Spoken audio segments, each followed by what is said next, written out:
So hi everybody, welcome to our webinar today titled Advancing the S in ESG from Rhetoric to Results with Isabelle O'Connell, Sheri, Meyerhoffer and Stephen Bowman. My name is Sean McDonald and I shall be your moderator in the background for the next 40 to 45 odd minutes. Firstly, thank you for attending today. We always appreciate the effort you make to be here for our live webinar events. During the session, if you have any questions, which we hope you will do, please try and use the Q&A button on your toolbar. It just enables us to keep track of those questions as they come through, and we'll try and get through as many of those questions as we have time for. And finally, if you stay through till the end, which of course we hope you will do, and as is customary for our webinars, we have a special treat for you by answering a really short 1-minute questionnaire at the end of the webinar. You'll go into the draw to win one of our beautiful gift hampers worth over $400. Now, for those not too familiar with Board Pro, we are a board software provider, sometimes called a board portal, and we serve just over 30,000 users around the world and across about 34 different countries these days. And we enable organizations to prepare for and run their board meetings more effectively with clever software, of course, with less time, and deliver more impact and value for the organization. And as much as we are a board software provider, part of our wider mission here at Board Pro is to make the fundamentals of governance free and easy to implement for all organizations, but especially those organizations with resource constraints. And one of the many ways we do this is by providing access to hundreds of business templates, governance templates, that is, guides and resources, which you'll find, funnily enough, in the resources section of our website. And these webinars that we host are also a great way of accessing key governance knowledge without the time commitment and costs associated generally with in-person events. So for the next 40 odd minutes, just relax and add to the discussion by asking as many questions as you would like. A full recording of this webinar, along with the slide deck, the transcript and the special resources that Isabelle and Stephen have prepared for you, will be sent to you just after the webinar. It'll be tomorrow now. So let me have my wonderful team introduce themselves, starting first with you, Stephen. Hey everyone, Steve Bowman here from Conscious Governance. I've been working with or been on boards since I was a wee lad. So one of the things that I enjoy about these webinars very much is being able to share some of the experiences and the stories that many other boards have told me. So I look forward to doing that as we go along. Thanks, Stephen. Sheri, over to you. Yes, Sheri Meyerhoffer, and just briefly, I'm a Canadian lawyer. I have 17 years of experience in the Canadian oil and gas sector, and then followed by 13 years in international development and focused on the rule of law and human rights. I was fortunate between 2019 and 2024 to be able to combine my business and human rights experience and be appointed as Canada's first ombudsperson for responsible enterprise. The Office of the Ombud is a state-based non-judicial mechanism, and its mandate is to hold Canadian garment, mining, and oil and gas companies accountable for when they're operating outside of Canada to act responsibly. My office, the mandate was to monitor them and to receive and hopefully address any alleged human rights complaints that came up about these companies arising from their operations. I sit on 4 currently not-for-profit boards, and I provide, I'm a consultant and provide advice to private enterprise, governments, and civil society. Thank you, Sheri. And Isabelle. Thank you. Welcome, everyone. My name is Isabelle O'Connell, and I am an ESG and sustainability consultant. I have worked across various sectors, but mainly in the extractive industries in various locations throughout the world, the Middle East, Latin America, Canada, of course, and in certain parts of Europe. I have a 50-50 experience. I've 50% worked of my career, which spans about 25 years in consultancies, 2 large global consultancies, and then more recently with a major industry project that's being currently built in Canada to service gas needs in Asia. I currently sit on one not-for-profit board, and that is looking at anti-human trafficking. And I also have advised private boards on ESG and how to look at and review and respond to ESG disclosures to ensure that these companies can be listed on certain stock exchanges throughout the world. Thanks, Isabelle. Let's get into it. All right. Well, welcome, everyone. Thank you for coming. I first want to acknowledge that I am currently seated in the Squamish, Tsleil-Waututh, and Musqueam First Nations territory. It's unceded. It's their ancestral land. I would also like to extend that land acknowledgement to wherever you yourselves find yourselves in. So, as you can see, we have a packed agenda today, so I want to dive right in. So, Stephen, slide number 1. So, framing the S, social, in ESG for small, medium enterprise boards. Now, I understand some of you are going to be serving different boards as well, maybe not for profit and maybe profit ones as well. So we're just taking this as rather holistic learning. So everyone agrees that social issues matter, but few can actually define the opportunity and long-term value they provide. It's measuring and managing and communicating all of the areas on the right-hand side of this slide and more. But I like to think of the S not as soft business or soft risk, but smart risk or smart business. For large corporations, the S appears in glossy reports such as ESG, sustainability, or impact reports. But for small, medium enterprises, it's lived every day through people, relationships, and reputation. And for their boards, the S is people, purpose, and practice. But framing the S isn't about adding more paperwork or jargon or acronyms. It's about making it part of the board and business's strategic narrative. So it's not a free pass, but there is need for flexibility. Next slide. Sean? Thank you. So zooming out now, ESG, which means environment, social, and governance. But there's often this question, okay, what does that really mean? And why does that small acronym spark so much debate? Well, ESG isn't a buzzword or a corporate trend. It's a practical framework for staying relevant, responsible, and competitive. For a board, it can support and show how a business builds value, impact, and addresses debate. So how far can the board go with ESG? And who gets to define what good is? But you still may be asking yourself, well, why does ESG matter? Well, it reflects investor, regulator, shareholder, and consumer expectations. Those are the 4 key stakeholder groups in ESG. It also links performance with sustainability and trust. But you're probably still asking, why is it still controversial? Well, it's complex and there are ever-evolving expectations and stakeholders. There are differing definitions and inconsistent standards. There's also concerns about greenwashing, all sorts of color washing, as we've probably heard nowadays, public relations spins, and these very politicized debates. So the board must balance urgency versus uncertainty to manage the risks. But there's also laws and regulations because they really affect the real change. Next slide. So ESG laws are shaping how and what companies report. But I want to zoom back in now on just the S, because it's how businesses impact people. And it comes across in all 5 of these legal categories. And many of these laws are based or established on international frameworks, such as the UN Guiding Principles on Business and Human Rights. And Sheri will, I'm sure, have feedback on that. The OECD guidelines on multinational enterprises. And then in the second half of this slide, you'll see a number of regions and countries.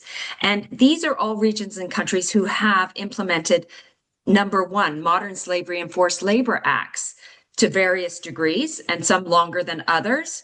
And some of these countries, specifically in the EU, like the Netherlands, have a child rights law as well. They've pushed the envelope a little bit further. But then there's also other regions where businesses operate. So that can be Latin America, Asia, and Africa. And in these emerging regions, S has normally been criminal law.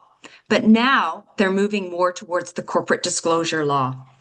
So what does that really mean for boards in practice? And I'd like to put it to both my speakers of Sheri and Stephen, if there's anything you'd like to add on the regulation and disclosure piece.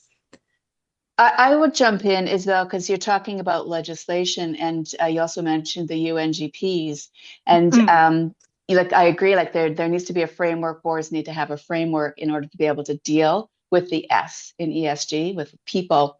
And the United Nations Guiding Principles on Business and Human Rights provides an excellent framework. Indeed, it's what a lot of the due diligence laws and other laws are based upon. It follows that framework. So even where you don't have specific laws, or you're not exactly sure, what the law requires, if you already have in place a framework, or if you use the UNGPs, you're going to be well ahead of the game, even before laws are in place. And what you put in place under that voluntarily should hang off of the current and future laws that different countries will put in place. Thank you. Stephen, any comment? I think one of the things here for boards is if they really understand the role of board policies, then the ESG policy fits in so nicely to the governance policies they should have in place in any way. And in fact, when you look at the sort of policies that you have to have, there are two types the board has to have. Those that the law say are board related, and therefore directors are personally or jointly responsible for them. So that's things like in Australia and most of the Commonwealth countries, equal employment opportunity, health, safety and well-being, grievance procedures, privacy policy, bullying and harassment, all S related. And then you've got the other types of policies which help the board do its work properly. And this is where things like diversity, equity, inclusion, ESG, these are where these sort of policies come in as well too. But to me, the really good boards don't view policy as a tick the box compliance issue. They view it as the guide rails for behaviour. They view it as the reason these policies are in place are because bad actors aren't doing some of them. So what is it that we're doing that makes us not only comply with the policy, but actually extract strategic leveraging from those policies because we're doing it better than most, and it's giving us all sorts of opportunities we wouldn't otherwise have. So I would just encourage everyone to look at it through not only sort of just ESG, but the role of policies in the board landscape and how best we use those to actually keep us guided. Okay, so moving to the next slide, that's a nice transition. So good governance turns aspiration into action and policy into performance. We've heard that, but done well, governance and reporting don't add to bureaucracy. They really can create that competitive edge. And I think that came through with both Sheri and Stephen's response. But as outlined on this slide, embedding the S within the board and in the work that the board does, they can add to KPIs and dashboards. Having an ESG policy is very important. It's a good place to start. ESG committees that have maybe an S mandate or working group, supplier due diligence, the audit piece, including social measures and metrics in that, because that builds credibility. And my favorite is number 5, scenario planning. And because it promotes board team building, also out of the box thinking, so to anticipate risks and opportunities. And I know I have a strong supporter in scenario planning with Stephen. And Stephen, do you have any comment on scenario planning experience that you can share with us? Scenario planning is the unsung hero of strategic thinking, and it just is not used by the vast majority of organizations.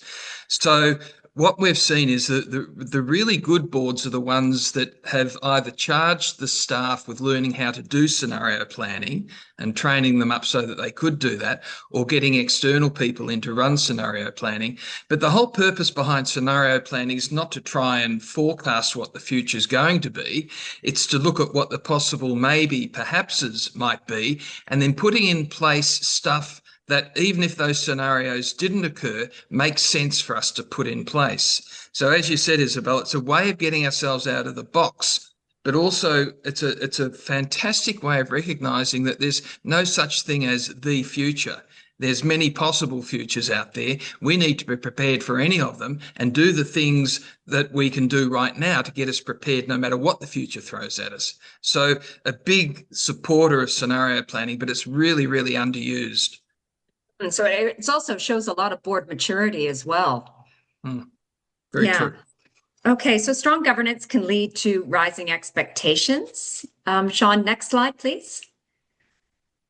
And we obviously know that we're operating in a world where social issues directly affect outcomes. We've seen that coming out of COVID. For the purposes of this presentation, I wanted to focus on 3 stakeholder groups in ESG: the investor, the regulator, and civil society. Investors, because they're now looking beyond the financials to see how the S is embedded in an organization, and how looking at ESG scores, good and bad, because some, not every standard is the same, and often there's an uneven metrics that scores for allows for ESG scores. And it's also how it influences access to capital. And there's also regulators and civil society. And I picked civil society because often companies, small, medium, huge corporates, partner with non-governmental organizations and not-for-profits because they want them to not only develop their S mandate, but they also want them to deliver it. And that is a unique partnership for both parties.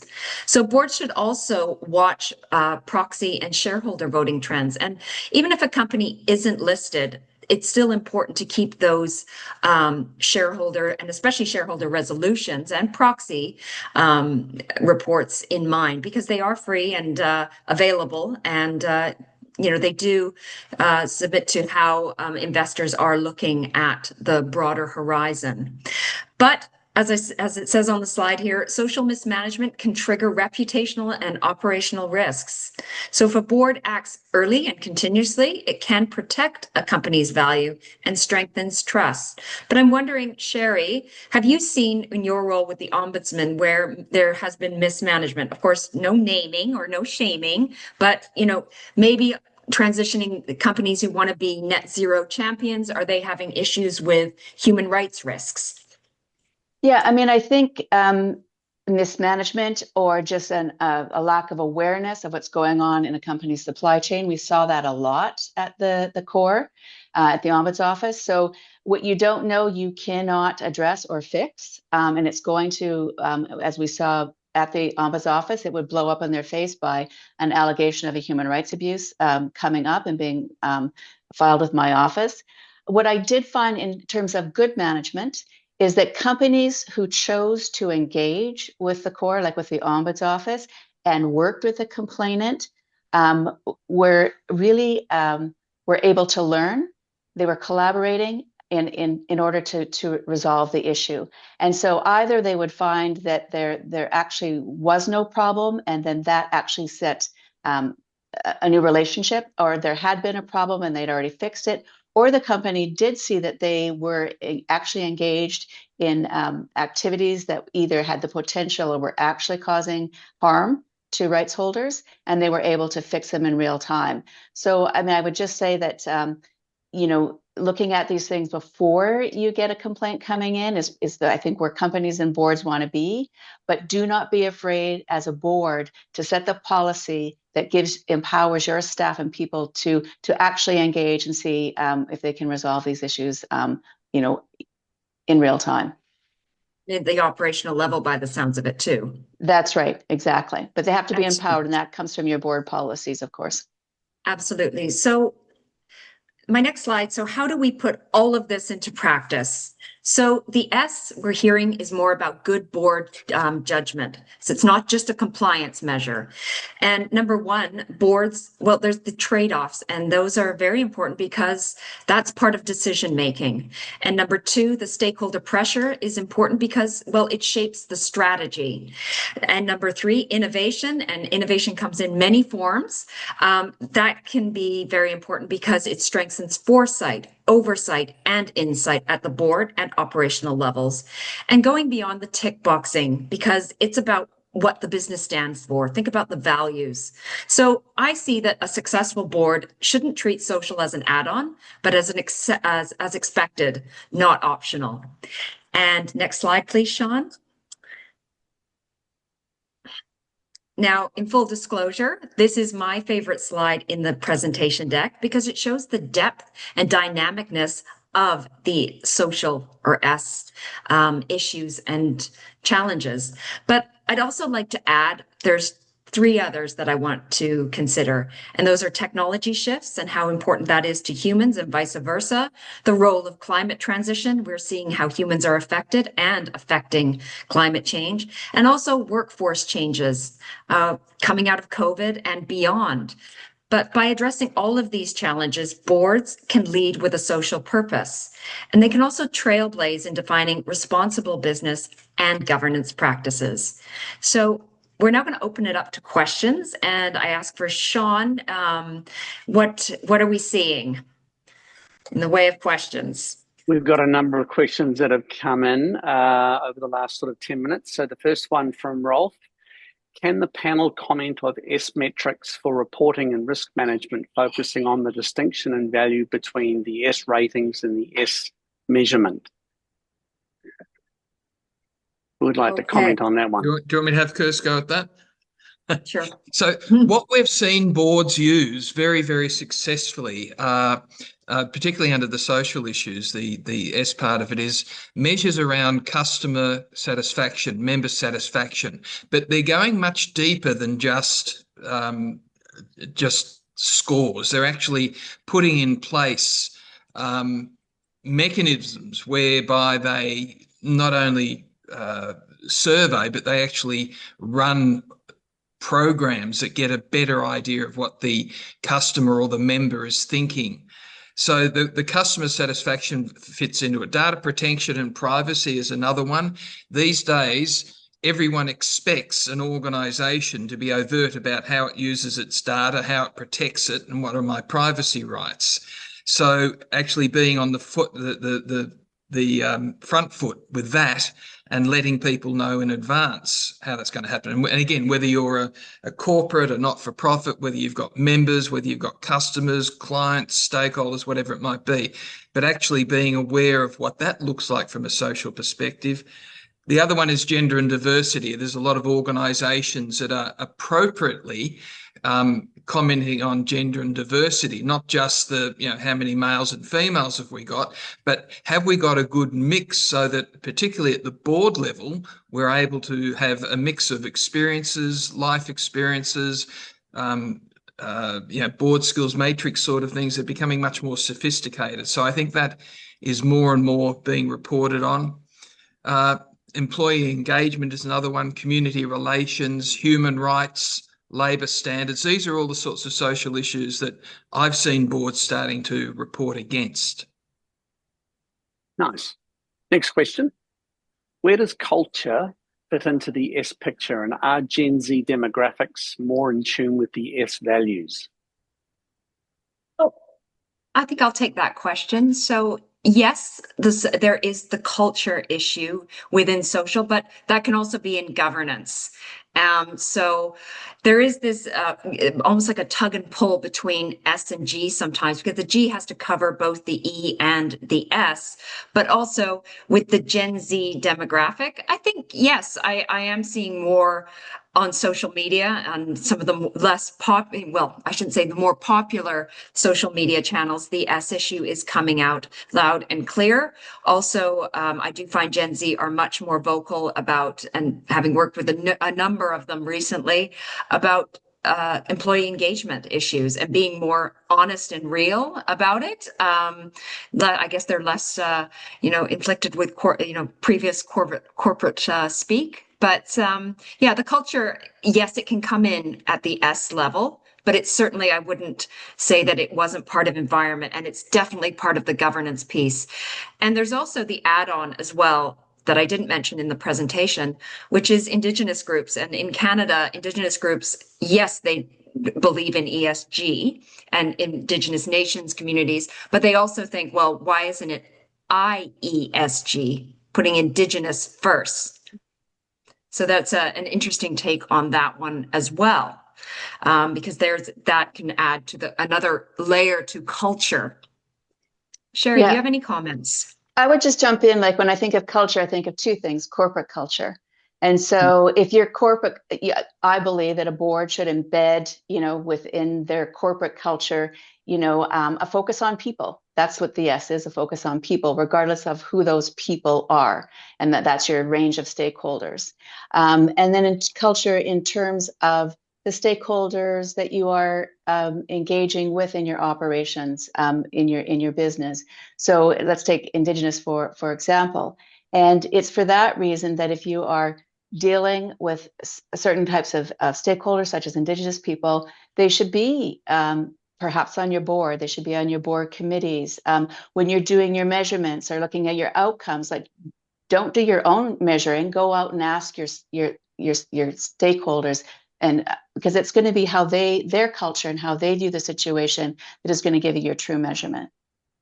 Definitely. So that's understanding not only material risks, but also the salient risks, which focus mainly on the human rights and human side. So it's, certainly. There's a very public news story going around in Australia at the moment. I don't know if it's made it overseas yet, where a customer service officer at the Commonwealth Bank for the last 8 years has helped train artificial intelligence on the questions that she used to have answered, to the extent that they then last year created redundancies for all their customer service officers in that particular area. Now, she attended an AGM this last week of the Commonwealth Bank and asked questions of both the CEO and the chair. And the CEO and the chair took it really seriously and actually said, we got this wrong. We didn't actually look to see how these things might play out. And we've learned a lesson from this. So what I'm seeing is this S side of it is not just nice to have. It actually has effects right throughout the organisation. And when you get the chair and the CEO of a major institution like one of our big banks saying, hey, we got this wrong and we want to do better in that area, that bodes well for it into the future. Next question from Nina.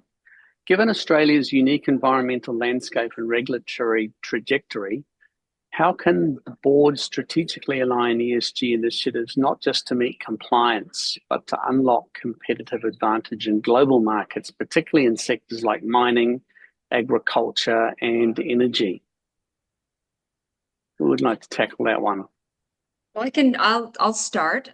Nina, I think it's very important to integrate social metrics, like the ones we've discussed both in this presentation and in this Q&A, into the decision-making and picking a decision-making model that works for the board.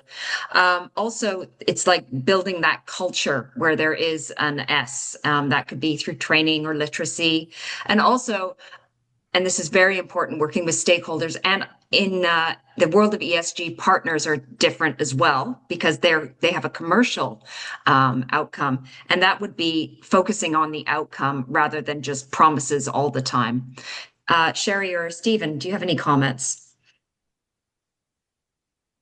I can just go back and say what I said at the beginning, is that if you are working globally, it doesn't matter what jurisdiction you're working in, it's beyond compliance to be following the United Nations Guiding Principles on Business and Human Rights.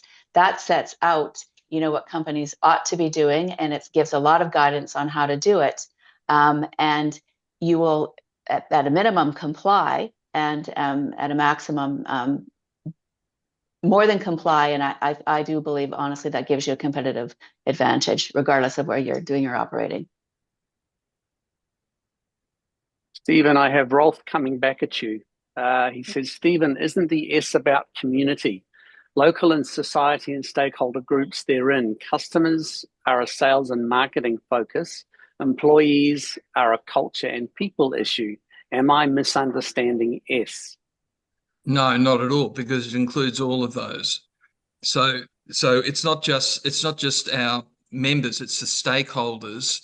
The definition of a stakeholder is anyone who's impacted on the work that we do or the sector that we're in. So they're all stakeholders of some sort. And what we find now is boards are starting to spend much more time looking at strategic stakeholder engagement than they've ever done in the past. And in particular with in the not-for-profit sector, they're looking at stakeholders now that they might need in 20 or 30 years rather than the stakeholders they know today. So I think what this focus enables us to do is not just to focus on one set of stakeholders, but on that circular economy of stakeholders that actually are impacted or could be impacted or could have an impact on the sort of work, the vision, the purpose of why we exist in the first place. So those boards that are actually taking this to the next level are putting a 20, 30, 40-year time frame around who their stakeholders could be into the future and starting to look at how they can engage with them now. And the S filter on that one is a very, very powerful filter for them to have a look at. Isabelle. No, that sounds excellent. I do have a question for both you and Sheri.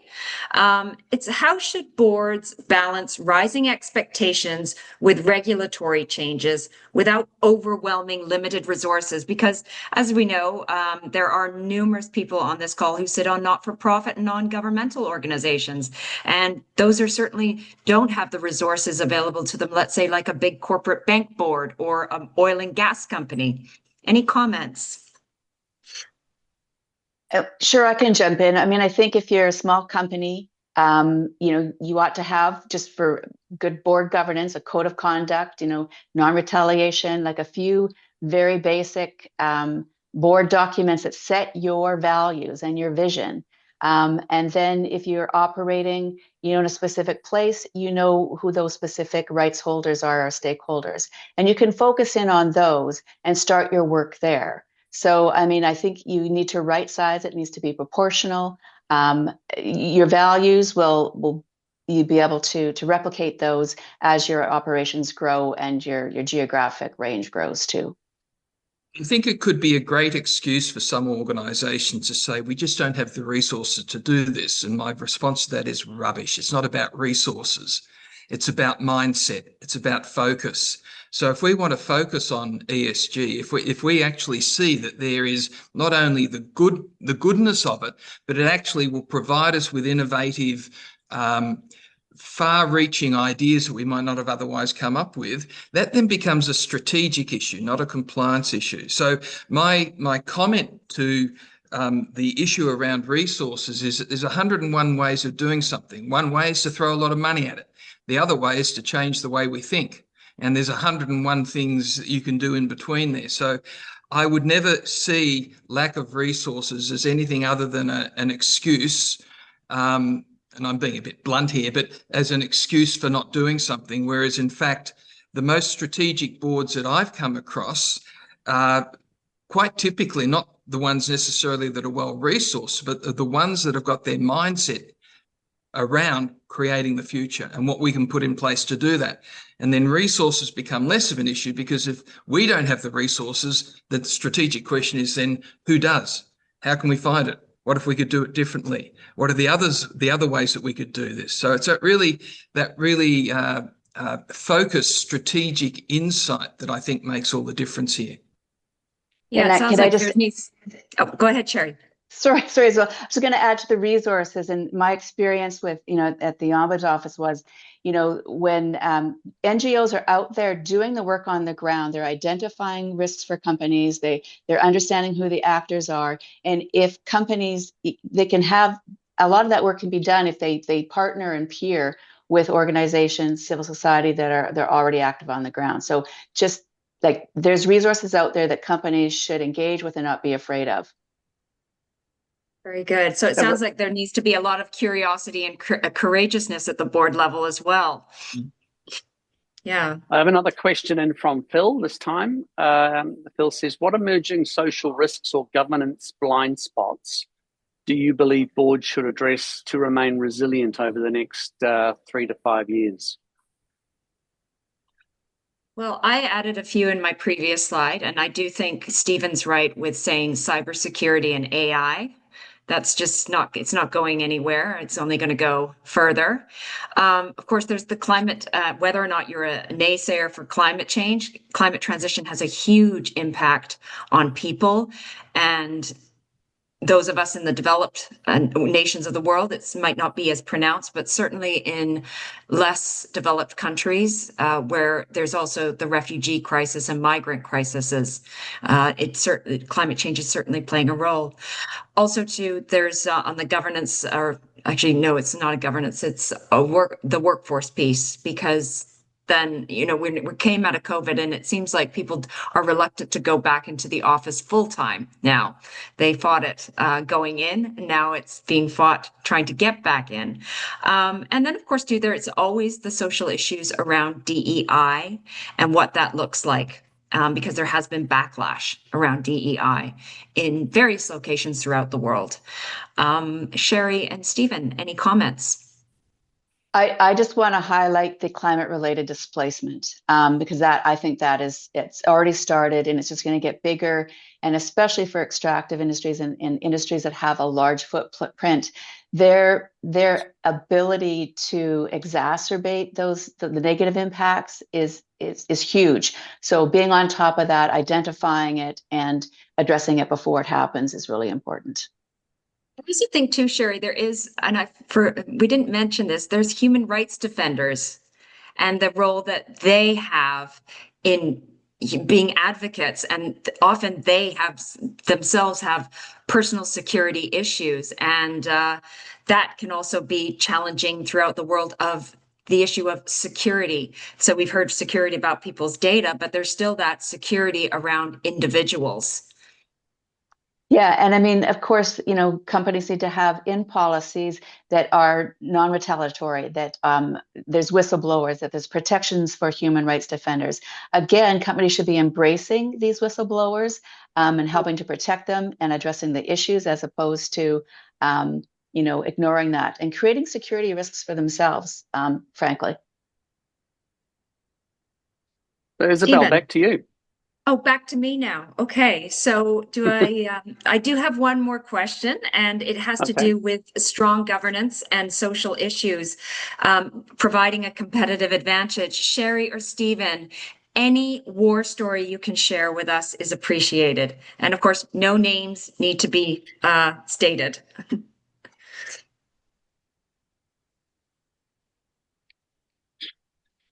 Well, sure, I can jump in. Here is me thinking. Well, I'll start. I already thought for a little bit. I mean, I have some real.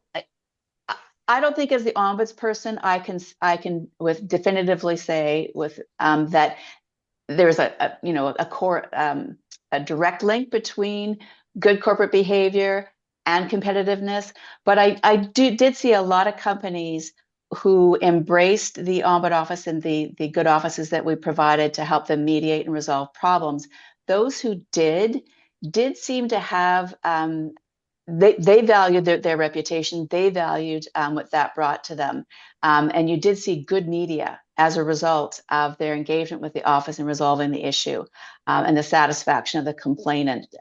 So I do think you saw that the reputational issue was important. And I think there's lots of evidence out there to say reputation matters and can give you a competitive edge, or the opposite if you don't have a good reputation. And there was a couple of examples where companies didn't engage with the Ombud, and there was, at least at the initial stage where there's an allegation of a human rights abuse, it can affect investor view of the company and consumers. So just to say that there were a number of examples where good behavior was rewarded and perceived bad behavior was definitely questioned.